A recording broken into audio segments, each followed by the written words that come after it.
আসসালামু আলাইকুম দর্শক, আমন্ত্রণ জানাচ্ছি চ্যানেল আই সংবাদে। পুরো সংবাদ জুড়ে আপনাদের সাথে আছি আমি মৃত্তিকা মোস্তফা। বিস্তারিত সংবাদের শুরুতেই জানিয়ে দিচ্ছি সুপার ফ্রেশ ফর্টিফাইড সয়াবিন তেল সংবাদ শিরোনামগুলো। একনেকে প্রায় 24,400 কোটি টাকা ব্যয়ে 4 প্রকল্প অনুমোদন। মাতারবাড়ি প্রকল্পের ব্যয় বাড়ল 6,500 কোটি টাকা। সাবের হোসেন চৌধুরীর 5 দিনের রিমান্ড মঞ্জুর। সাবেক মুখ্য সচিব নজিবুর রহমান ও সাবেক স্বরাষ্ট্র সচিব আমিনুল ইসলাম 3 দিনের রিমান্ডে। হজের খরচ কমানো ও সমুদ্র পথে বাংলাদেশি হজ যাত্রী পাঠানোর ব্যাপারে সম্মত সৌদি আরব। সৌদি হজ ও ওমরা মন্ত্রীর সাথে ধর্ম উপদেষ্টার বৈঠক। এবং সবুজে সাজায় বাংলাদেশ স্লোগানে চুয়াডাঙ্গায় প্রকৃতি ও জীবন ক্লাবের বৃক্ষরোপণ। সবুজ দেশ গড়ে তোলার কার্যক্রমে সর্বস্তরের মানুষের অংশগ্রহণ। দর্শক, সংবাদ শিরোনামগুলো জানাচ্ছিলাম। এখনকার সংবাদ আয়োজন একই সঙ্গে চ্যানেল আয়ের ইউটিউব চ্যানেল এবং চ্যানেল আয়ের ওটিটি প্ল্যাটফর্ম আই স্ক্রিনে লাইভ স্ট্রিম হচ্ছে। যাচ্ছে বিস্তারিত সংবাদে। 24,412 কোটি 94 লাখ টাকা ব্যয়ে 4টি প্রকল্পের অনুমোদন দিয়েছে জাতীয় অর্থনৈতিক পরিষদের নির্বাহী কমিটি একনেক। সভা শেষে পরিকল্পনা উপদেষ্টা জানান, মাতারবাড়ি সমুদ্রবন্দর উন্নয়নের উদ্যোগ নেওয়া হয়েছে। এটি অন্তর্বর্তী সরকারের কাছে সবচেয়ে বড় প্রকল্প। এই উন্নয়ন প্রকল্পে নতুন করে ব্যয় বেড়েছে 6,573 কোটি 96 লাখ টাকা। সাদি মাহমুদের রিপোর্ট। 2024-25 অর্থ বছরে অন্তর্বর্তী সরকারের দ্বিতীয় একনেক সভা। প্রধান উপদেষ্টার কার্যালয়ে অনুষ্ঠিত সভায় সভাপতিত্ব করেন প্রধান উপদেষ্টা ড. মোহাম্মদ ইউনূস।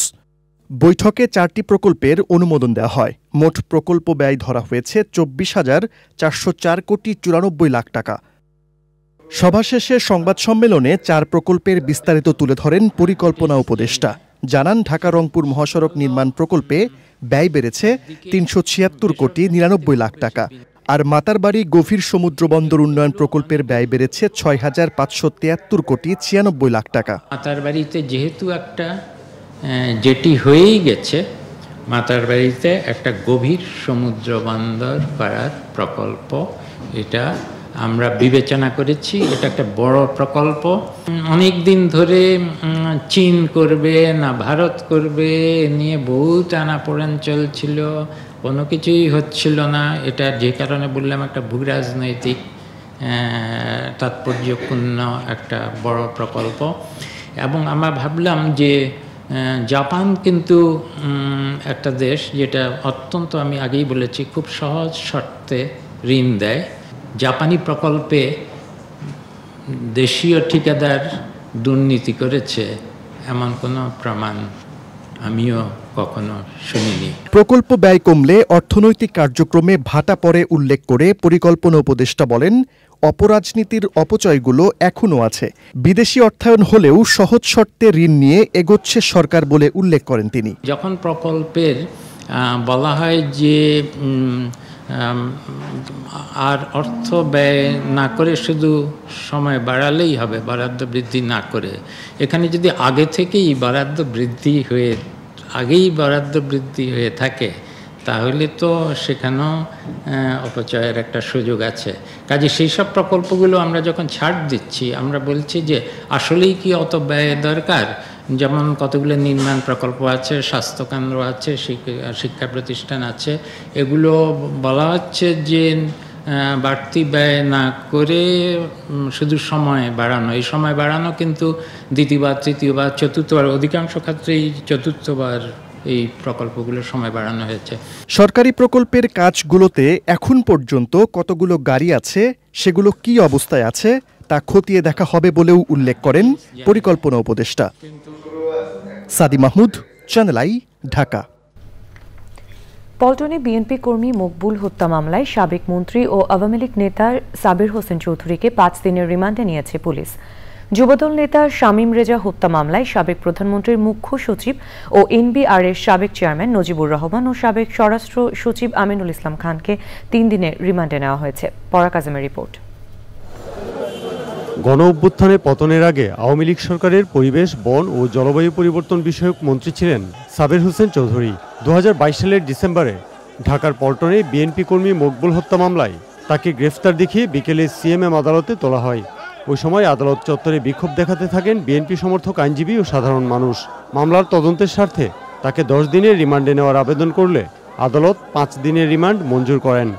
মকবুল হত্যা মামলা এটা বিএনপি অফিসের সামনে যে আপনারা জানেন যে 10 ডিসেম্বর যে আমাদের সমাবেশ ছিল, ওই সমাবেশকে কেন্দ্র করে 7 তারিখে সেখানে সাবরসের নেতৃত্বে এবং তার এলাকার যুবলীগ ছাত্রলীগের নেতৃত্বে বিএনপি অফিসে হামলা করে, তছনছ করে এবং সেখানে নিচে বোম মারে এবং বিভিন্ন ধরনের ককটেল বিস্ফোরণ করে, সেখানে গুলি ছোড়ে।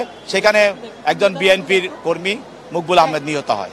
একই সঙ্গে আদালতে তোলা হয় সাবেক প্রধানমন্ত্রীর মুখ্য সচিব ও এনবিআর-এর সাবেক চেয়ারম্যান নজিবুর রহমান এবং স্বরাষ্ট্র মন্ত্রণালয়ের জননিরাপত্তা বিভাগের সাবেক সচিব আমিনুল ইসলাম খানকে। যুবদল নেতা শামীম রেজা হত্যা মামলায় তাদের 10 দিন করে রিমান্ডে নেওয়ার আবেদন করে পুলিশ। 10 তারিখে বিএনপি যে সমাবেশ হয়েছিল, এই সমাবেশের সময় প্রধান বিচারপতির কার্যালয়ের সামনে যুবলীগ এবং ছাত্রলীগ অতর্কিতভাবে আক্রমণ করে। সেই আক্রমণে সেখানে শামীম নামে একজন যুবদল নেতা নিহত হয়। এই হত্যার সঙ্গে প্রাথমিকভাবে তদন্তকারী কর্মকর্তা যারা মোহাম্মদ আমিনুল ইসলাম খান এবং নজিবুর রহমানের তাদের জড়িত থাকার বিষয়টি নিশ্চিত হন। শুনানির পর সেনা সদস্য ও পুলিশের কড়া পাহারায় আসামিদের রিমান্ডের জন্য নিয়ে যাওয়া হয়। ওই সময়ও বিক্ষোভ দেখায় আইনজীবী সহ সাধারণ মানুষ। পরাগ আজিম, চ্যানেল আই, ঢাকা। সৌদি হজ ও ওমরা মন্ত্রীর সাথে বৈঠক করেছেন ধর্ম উপদেষ্টা আফম খালিদ হোসেন। হজের খরচ কমানো এবং সমুদ্র পথে হজযাত্রী পাঠানোর বিষয়ে নীতিগতভাবে একমত হয়েছে দুই দেশ। সিদ্ধান্ত চূড়ান্ত হলে স্বাধীনতা পরবর্তী সময়ে দক্ষিণ এশিয়ার মধ্যে এই প্রথম সমুদ্রপথে হজযাত্রী প্রেরণ করবে বাংলাদেশ। মক্কা থেকে MY আলাউদ্দিনের রিপোর্ট। সমুদ্রপথে হজযাত্রী প্রেরণে ধর্ম উপদেষ্টার প্রস্তাব নীতিগতভাবে সমর্থন করেছেন সৌদি হজ ও উমরা মন্ত্রী ডক্টর তৌফিক আর রাবিয়া। হজের খরচ কমানোর বিষয়েও সৌদি হজ ও উমরা মন্ত্রী একমত হয়েছেন বলে জানান ধর্ম উপদেষ্টা। সমুদ্র পথে জাহাজে করে কিছু হাজি যাতে হজ করতে পারেন এ ব্যাপারে আমরা অনুমতি প্রার্থনা করেছি। তিনি বলেন এতে আমার কোনো আপত্তি নেই। হজযাত্রীদের সংখ্যা নির্ধারণ, দ্রুততম সময়ে হজ চুক্তি সম্পাদন এবং শিশু ও অসুস্থদের হজ পালনে নিরুৎসাহিত করার জন্য বাংলাদেশকে তাগাদা দিয়েছেন সৌদি হজ ও উমরা মন্ত্রী। বৈঠক শেষে জেদ্দা হজ মিশনে স্থানীয় গণমাধ্যম কর্মীদের উপদেষ্টা বলেন, বেসরকারি পর্যায়ে এজেন্সি প্রতি 250 জন হজযাত্রী কোটা বহাল রাখতে সৌদি সরকারকে অনুরোধ করেছে বাংলাদেশ। এবং উনি বলছেন যে আমরা মাল্টিপল ভিসা ইস্যু করব, যাতে করে এজেন্সির লোকেরা মালিক অথবা তাদের প্রতিনিধি মক্কায় এবং মদিনায় গিয়ে আবাসন সুবিধা নিশ্চিত করতে পারেন। 2000 হজযাত্রী প্রতিটি এজেন্সির জন্য বাধ্যতামূলক করেছেন ওনারা। আমরা বলেছি গত বছরের মতো 250 জনে নামিয়ে আনার জন্য, প্রতি এজেন্সি 250 জন। তবে হজের খরচ কমানোর বিষয়ে ভিন্ন কথা বলছেন হোটেল ব্যবসায়ীরা। যাবে ততই হজের খরচ বাড়তে থাকবে আস্তে আস্তে। এজেন্সি আছে যারা অপেক্ষা করে দাম কমবে, দেখা যায় দাম আরো বৃদ্ধি পায়, হাজদের খরচটা আরো অনেক গুণ বেড়ে যায়। হারামের সন্নিকটে, দ্বিতীয়টি হবে আজিজিয়া এবং আরেকটি সমুদ্র পথে। এই 3টি প্যাকেজের মাধ্যমে হজের খরচ কতটুকু কমিয়ে আনা যায় সেটাই এখন দেখার বিষয়। সৌদি আরবের মক্কা থেকে MY আলাউদ্দিন, চ্যানেল আই। সবুজে সাজায় বাংলাদেশ স্লোগানে চুয়াডাঙ্গার প্রত্যন্ত অঞ্চলে বৃক্ষরোপণ করেছে প্রকৃতি ও জীবন ক্লাব। সদর উপজেলার তিতুদহ ইউনিয়নের আরিয়া গ্রামে ফলদ, বনজ ও ঔষধি সহ বিভিন্ন প্রজাতির গাছের চারা রোপণ ও চারা বিতরণ করা হয়। সবুজ দেশ গড়ে তোলার এমন কার্যক্রমে অংশ নেন সর্বস্তরের মানুষ। রাজীব হাসান কোচির তথ্য ও ভিডিওচিত্রে আফরোজা হাসির রিপোর্ট।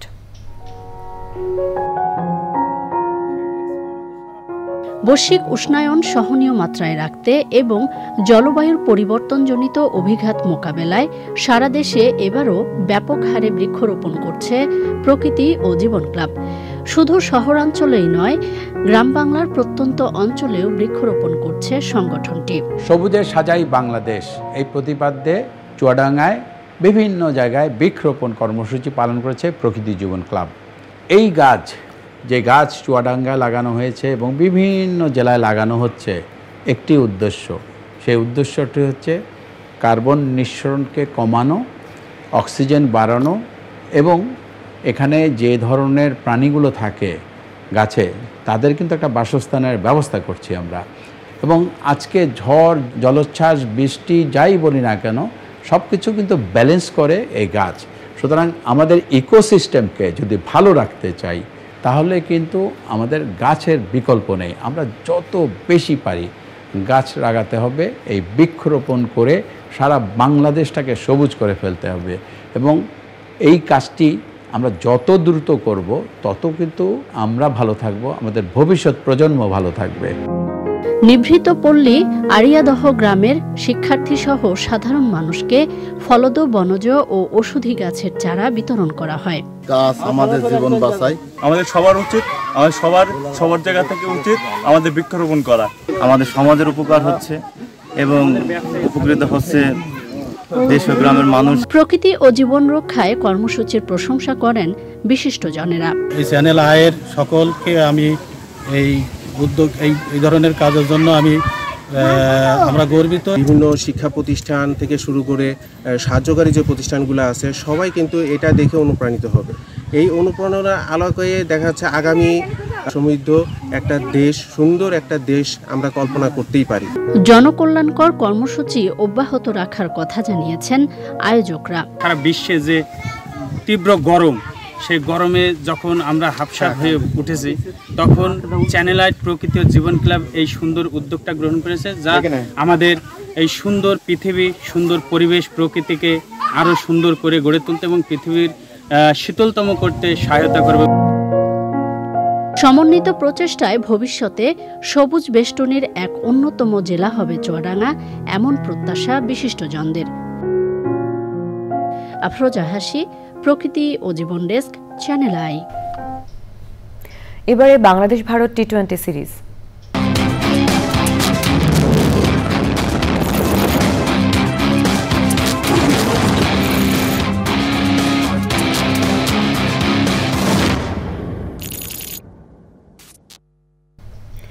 ভারতের বিপক্ষে দ্বিতীয় টি-20 ম্যাচ খেলতে গোয়ালিয়র ছেড়ে ম্যাচের ভেন্যু দিল্লিতে পৌঁছেছে বাংলাদেশ ক্রিকেট দল। প্রথম ম্যাচে হেরে যাওয়ায় এটি টাইগারদের জন্য সিরিজে টিকে থাকার লড়াই।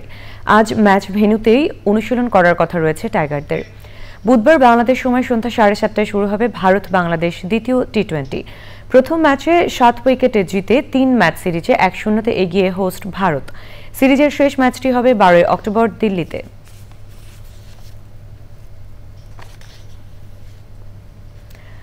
দর্শক, এবারে চলে যাচ্ছি বিরতিতে। আরও জোরদার করেছে ইসরায়েলের সামরিক বাহিনী জানিয়েছে সোমবার 1 ঘণ্টায় তারা লেবাননে হিজবুল্লাহর 120টি অবস্থানে বিমান হামলা চালিয়েছে। লেবানন ভিত্তিক সশস্ত্র সংগঠন হিজবুল্লাহ বলছে ইসরায়েলের বন্দর নগরী হাইফায় বেশ কয়েকটি ক্ষেপণাস্ত্র হামলা চালানো হয়েছে। গত বছরের অক্টোবরে ইসরায়েল গাজায় অভিযান চালানোর পর এই প্রথম হাইফায় ক্ষেপণাস্ত্র হামলা চালালো হিজবুল্লাহ। ইসরায়েলের জাতীয় নিরাপত্তা পরিষদের সাবেক প্রধান জিউরা এইল্যান্ড সেদেশের একটি টেলিভিশন চ্যানেলে দেওয়া সাক্ষাৎকারে বলেছেন, ইসরায়েলের পক্ষে গাজা এবং লেবাননে পুরোপুরি বিজয় অর্জন করা সম্ভবপর নয়। দুটি ফ্রন্টে যুদ্ধ চালিয়ে যাওয়া ইসরায়েলের জন্য সুবিবেচক কাজ নয় বলে মন্তব্য করেন তিনি। যুক্তরাষ্ট্রের ফ্লোরিডা অঙ্গরাজ্যের দিকে ধেয়ে আসছে শক্তিশালী হ্যারিকেন মিল্টন। 5 ক্যাটাগরির ওই হারিকেনের প্রভাবে ব্যাপক ক্ষয়ক্ষতির আশঙ্কা করছেন যুক্তরাষ্ট্রের আবহাওয়াবিদরা। তারা বলছেন সময়ের সাথে সাথে মিল্টনের শক্তি বৃদ্ধি পাচ্ছে। বুধবার নাগাদ হারিকেন মিল্টন ফ্লোরিডা উপকূলে আঘাত হানতে পারে। সে সময় বাতাসের গতিবেগ থাকতে পারে ঘন্টায় 180 কিলোমিটার। ফ্লোরিডায় এরই মধ্যে বিভিন্ন সতর্কতামূলক ব্যবস্থা নিয়েছে কর্তৃপক্ষ। কয়েকদিন আগে ফ্লোরিডায় আঘাত হানা হারিকেন হেলেনের মাত্রা ছিল 4। প্রকৃতির ভারসাম্য রক্ষায় গুরুত্বপূর্ণ অবদান রাখছে ব্রিটেনের বাগান বিলাসীদের সংগঠন অমরাবতী। বার্মিংহামের ব্যাংকুয়েট হলে অমরাবতীর পঞ্চম মিলন মেলায় বাংলাদেশ সহ বিভিন্ন দেশের সংগঠনের সদস্যরা যোগ দেন। মিজান রেজা চৌধুরীর ভিডিও চিত্রে যুক্তরাজ্যের বার্মিংহাম থেকে বিস্তারিত জানাচ্ছেন আব্দুল আহাদ সুমন। আঙ্গিনা ফুলে ফলে সাজিয়ে রাখার পাশাপাশি বিশ্ব পরিবেশ রক্ষার আন্দোলনে অবদান রেখে চলেছে অমরাবতী। ব্রিটেনের গণ্ডি পেরিয়ে বাংলাদেশেও এর কার্যক্রম পরিচালিত হচ্ছে বেশ কয়েক বছর ধরে। এই আন্দোলনে সবাইকে সম্পৃক্ত হওয়ার আহ্বান জানান ব্রিটিশ এমপি আয়ুব খান সহ অনেকেই। Has now become international with over 200 members, and it's the work that gets done not only in Aston, Birmingham in the UK, but in Bangladesh and across the world. So it's fabulous to see a program which started off so small, which has gathered momentum and is so international, benefiting the local community and international communities. Amaravati যে কাজগুলো করছে সেগুলোকে আমরা salute জানাই এবং অমরাবতীর সাথে সবাই connect হয়ে আমরা মনে করি এখান থেকে বাংলাদেশের জন্য, বিশ্বের জন্য সবাই এক প্ল্যাটফর্মে কাজ করলে আমরা কিছুটা হলে প্রকৃতিকে আসলে সুন্দর রাখতে পারবো। আয়োজন লাইফ টাইম মেম্বারশিপ সহ গুণীজনদের বিভিন্ন সম্মাননা ক্যাশ প্রদান করা হয়। সবার সহযোগিতায় সংগঠনের কার্যক্রম আরও বাড়ানোর প্রত্যয় ব্যক্ত করেন সংগঠনের নেতারা। বাংলাদেশে প্রায় 10,000 গাছ লাগিয়ে দিচ্ছি আমরা, দিরাইয়ে 1,000 করস গাছ লাগিয়ে দিছি। আরও অনেক ডিমান্ড আছে। আমরা প্রায় 60টা শিক্ষা প্রতিষ্ঠানও আমরা গাছ লাগিয়ে দিছি এবং আমাদের পরিকল্পনা যে পর্যায়ক্রমে 72 সিলেট থেকে শুরু করছি, পর্যায়ক্রমে সারা বাংলাদেশে লাগাবো। আমরা চাই আমরা ফিউচার প্ল্যানটা যাতে ইউকের মাঝে বড় করতে পারি। আর গাছ শুধু বাংলাদেশে নাই, আমরা এই দেশে শুরু করছি পয়লাটা প্রাথমিক বিদ্যালয় তো নেই, প্রাইমারি স্কুল তো নেই। সো আমরা ও দেশে আরও গাছ লাগানোর চেষ্টা করতাম। রঞ্জু মিয়া ও রাশিয়া খাতুনের যৌথ সঞ্চালনায় অনুষ্ঠানে আরও উপস্থিত ছিলেন বার্মিংহাম সিটি কাউন্সিলের লর্ড মেয়র, কাউন্সিলর কেন উড সহ আরও অনেকেই। যুক্তরাজ্যের বার্মিংহাম থেকে আব্দুল আহাদ সুমন, চ্যানেল আই। এবারে কৃষি সংবাদ।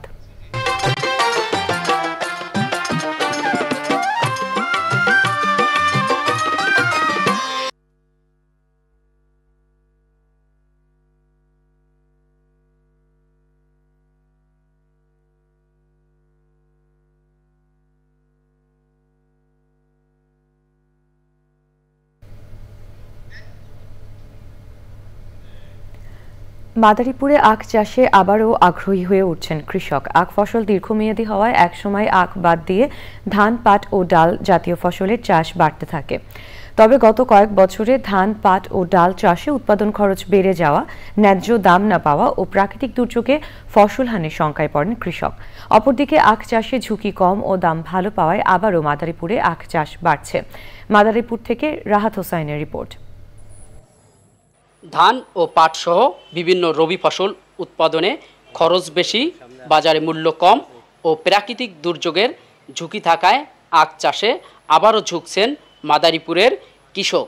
প্রাকৃতিক দুর্যোগে আখের ফলন নষ্ট হওয়ার ভয় কম ও অল্প পুঁজিতে বেশি লাভ পাওয়া যায় আখ চাষে।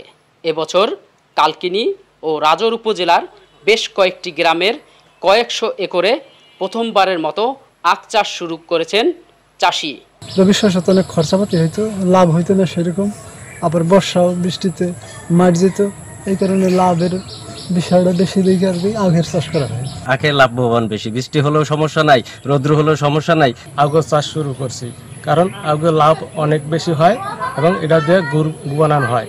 আখ চাষ দীর্ঘমেয়াদী হয় কৃষকদের ক্ষতি পুষিয়ে নিতে প্রথম বছর আখ চাষের সাথে ডাল জাতীয় ফসল লাগানোর পরামর্শ কৃষি বিভাগের। আখের যে শুরুতে যখন তার চারা অবস্থা থাকে তখন আপনারা পাশাপাশি এই আখের জমিতে বিভিন্ন ধরনের শাকসবজি, পেঁয়াজ, রসুন, ডাল জাতীয় ফসল এগুলো চাষ করে আপনারা পুষিয়ে নিতে পারেন। মাদারীপুরে সুগার মিল না থাকলেও স্থানীয়ভাবে উৎপাদিত গুড়ের ব্যাপক চাহিদা রয়েছে। ফলে আখ চাষ করে গুড় তৈরি ও খুচরা বিক্রি করেও লাভবান হচ্ছেন কৃষক। কৃষি বিভাগের পরামর্শ ও প্রণোদনা পেলে আখ চাষ আরও সম্প্রসারিত হবে বলে মনে করেন প্রান্তিক চাষিরা। মাদারীপুর থেকে রাহাত হুসাইন, চ্যানেল আই। এখন দেখবেন প্রকৃতি সংবাদ।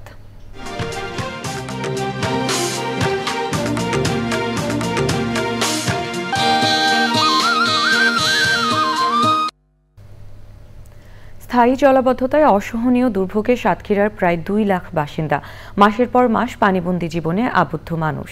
স্থানীয়দের অভিযোগ, নদী ভরাট হয়ে যাওয়া সহ পানি নিষ্কাশনের ব্যবস্থা না থাকায় একটু বৃষ্টিতেই জলাবদ্ধতা সৃষ্টি হয়। দুর্ভোগ থেকে বাঁচতে দ্রুত প্রয়োজনীয় উদ্যোগের দাবি জানিয়েছেন ভুক্তভোগীরা। আবুল কালাম আজাদের তথ্য ভিডিওচিত্র নিয়ে আফরোজা হাসির রিপোর্ট। অব্যবস্থাপনা আর খননের অভাবে পলি জমে ভরাট হয়ে গেছে সাতক্ষীরার পানি নিষ্কাশনের অন্যতম পথ বেতনা নদী।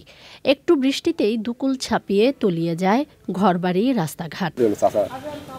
এতে চরম দুর্ভোগে ধুলিহর, ব্রহ্মরাজপুর, ফিংরি, লাপসা, বদ্দিপুর, মাছখোলা, কামালনগর, ইটাগাছা, জিয়ালা সহ অধিকাংশ এলাকার বাসিন্দারা। নদীর তলদেশ উঁচু হয়ে যাওয়ার কারণে আমাদের এই পানি নিষ্কাশন করা সম্ভব হচ্ছে না, যে কারণে আমরা এই পানিবন্দী হয়ে আছি।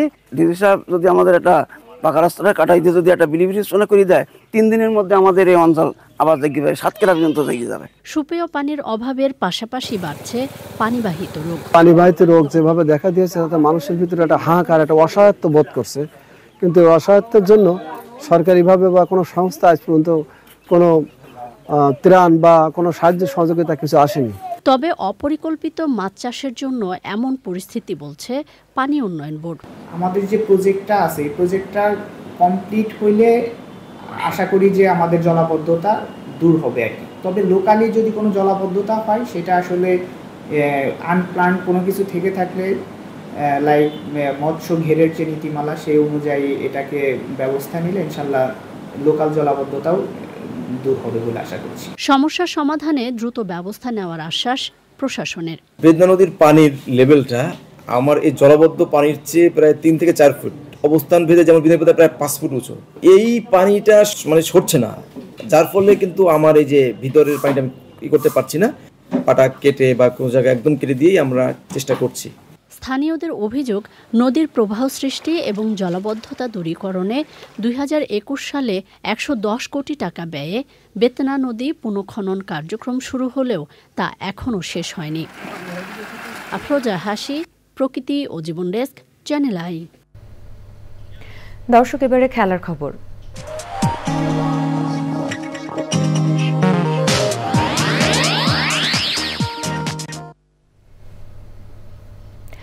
বাফুফে নির্বাচন সামনে রেখে তফসিল ঘোষণা করা হয়েছে। মোট 21টি পদে নির্ধারিত 133 জন ভোটারের অংশগ্রহণে 26 অক্টোবর দুপুরে শুরু হবে ভোট গ্রহণ। এর আগে বার্ষিক সাধারণ সভা হবে। 9 অক্টোবর থেকে শুরু হবে 3 দিনের মনোনয়নপত্র বিক্রি কার্যক্রম। দাখিল 14 ও 15 অক্টোবর। 18 অক্টোবর আপত্তি শুনানি শেষে 20 অক্টোবর চূড়ান্ত প্রার্থী তালিকা প্রকাশ করবে নির্বাচন কমিশন। সভাপতি পদে 1 লাখ, সিনিয়র সহ সভাপতি পদে 75,000, সহ সভাপতি পদে 50,000 এবং সদস্য পদে মনোনয়নপত্রের মূল্য নির্ধারণ করা হয়েছে 25,000 টাকা। বাফুফে ভবনে তফসিল ঘোষণা করেন প্রধান নির্বাচন কমিশনার মেজবাহ উদ্দিন আহমেদ। এর আগে 5 বার নির্বাচন কমিশনারের দায়িত্ব পালন করেছেন তিনি। এবার তার সহকারী হিসেবে আছেন AKM এহসানুর রহমান এবং সুরাইয়া আক্তার জাহান।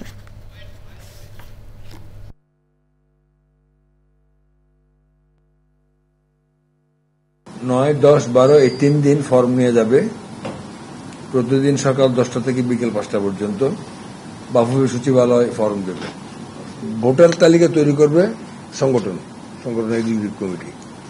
যেহেতু তারা করবে, আপিল শুনলেও তারা শুনবে, কোনো বিরোধ থাকলে সেটাও তারা নিষ্পত্তি করবে। এখানে আমাদের কোনো বলার বা কোনো শোনার কোনো এখতিয়ার নেই।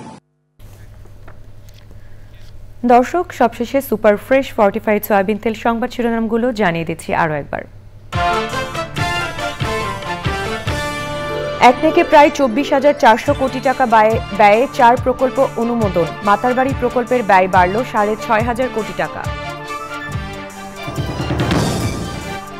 সাবের হোসেন চৌধুরীর 5 দিনের রিমান্ড মঞ্জুর। সাবেক মুখ্য সচিব নজিবুর রহমান ও সাবেক স্বরাষ্ট্র সচিব আমিনুল ইসলাম 3 দিনের রিমান্ডে।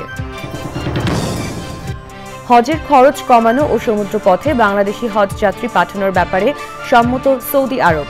সৌদি হজ ও উমরা মন্ত্রীর সাথে ধর্ম উপদেষ্টার বৈঠক।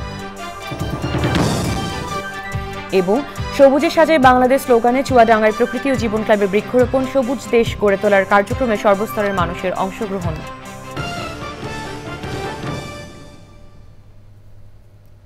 চ্যানেলের সর্বশেষ সংবাদ জানতে ভিজিট করুন channelionline.com এবং যুক্ত থাকুন আমাদের সোশ্যাল মিডিয়া প্ল্যাটফর্মগুলোর সাথে। এই ছিল এখনকার সংবাদ। সাথে থাকার জন্য ধন্যবাদ সবাইকে।